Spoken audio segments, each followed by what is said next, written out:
Hello, everyone. It's your DM Cheyenne again, here with another story. Except for tonight, Alicia, who plays Barakas, will be reading you the chilling tale of the Tailypo. There was an old man who lived alone in the middle of the forest. He must have been 60 years old if he was a day, but nobody knew his real name. Most folks just called him Old Jake. He had 3 loyal hunting dogs that kept him company on long, lonely nights. Their names were I Know, You Know, and Calico. He lived in an old cabin he had built himself way back in the deep, dark woods. It wasn't very big, but it was just enough for him and his dogs. The cabin only had one room in it, and that was his bedroom. His living room, his dining room, and his kitchen, too. At one end of the room there was a nice big open fireplace where he could cook his supper and warm his bones on cold winter nights. Old Jake loved hunting, fishing, and the great outdoors. He had a little garden where he planted vegetables, and he would go out every day to hunt for rabbits and fish. During the warm months, there was more than enough food to go around, but in the colder months it was hard to keep his belly full.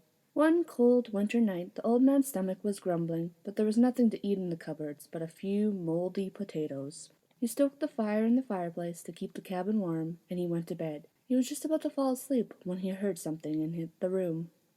He opened his eyes just in time to see a shadow creeping across the wall. When he sat up in bed and peered into the darkness, his eyes grew wide in terror.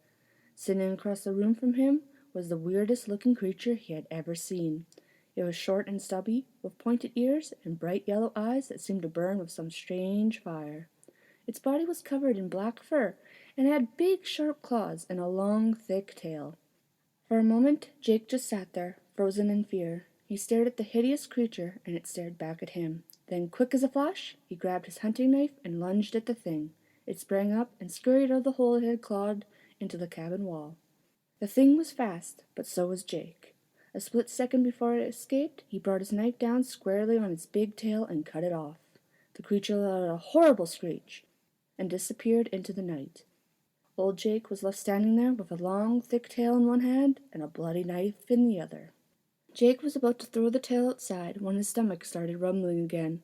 He was famished with hunger, so he took the tail, cleaned it, cooked it, and ate it for his supper. It tasted a bit strange, but there was a lot of it and was very chewy. In fact, it kind of tasted like chicken. With his stomach full, old Jake plugged up the hole in the cabin wall with some old rags and newspapers, and he got back into bed and drifted off to sleep.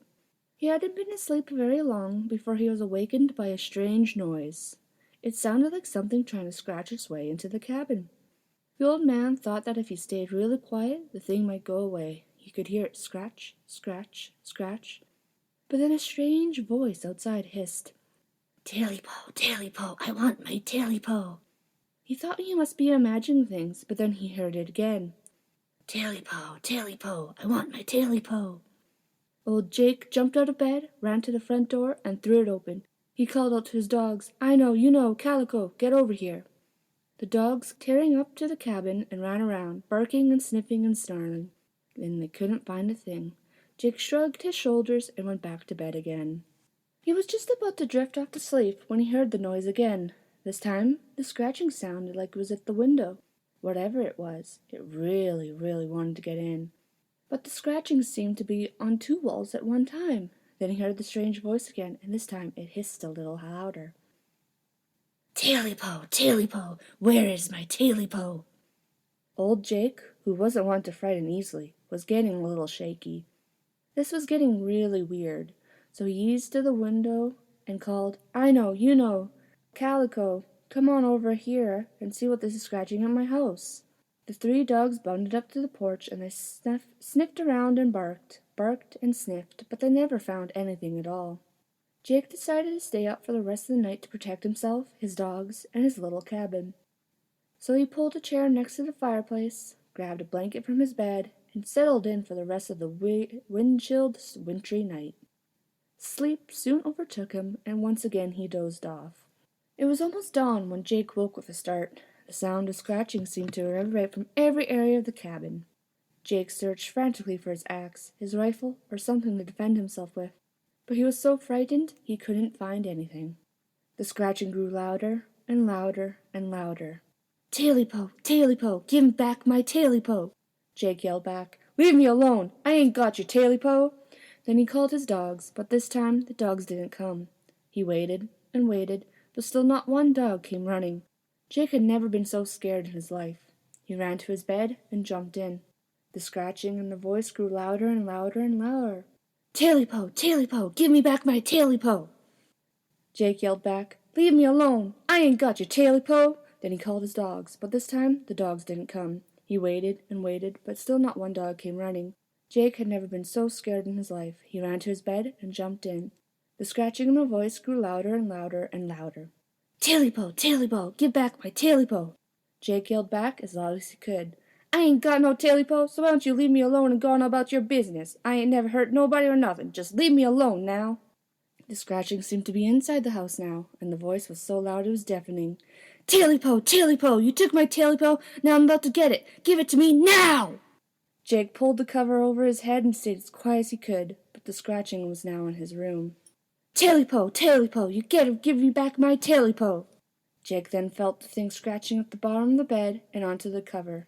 Jake eased the cover down to see what was steadily approaching. Then he saw it, a short, stubby creature with pointed ears, fat feet with long claws, and bloodshot red eyes that glowed in the dark.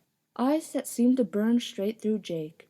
Before he could pull the cover over his head again, the thing pounced on his chest, looked straight down at him, and said, You got my Tailypo, and you better give it back to me now! Jake yelled, I ate it! I ate your Tailypo! It's gone! And the thing started to scratch and claw and tear away at the old poor Jake, trying to get that Tailypo back. Jake tried to fight back, but the thing was too strong, and those claws were too sharp. Jake's screams echoed throughout the dark mountains, then stopped, leaving a chilling silence. After a month or two without hearing from old Jake, the townspeople got worried and came looking for him. They hiked up the mountain and through the forest, but when they reached the cabin, they found it had been torn to shreds. There was no sign of Jake or the dogs. They searched the woods and called out to them, Jake, I know, you know, Calico, but there was no answer. Old Jake and his dogs were never seen again. The townspeople say that if you are all alone out there at night and you listen very carefully, you can hear a strange voice calling on the wind. Tailypo, Tailypo, now I've got my Tailypo. Tailypo has several versions, some more sympathetic to the old man, and some definitely more sympathetic towards the creature itself. I hope you guys enjoyed this scary story. Thanks for listening, and keep on clucking.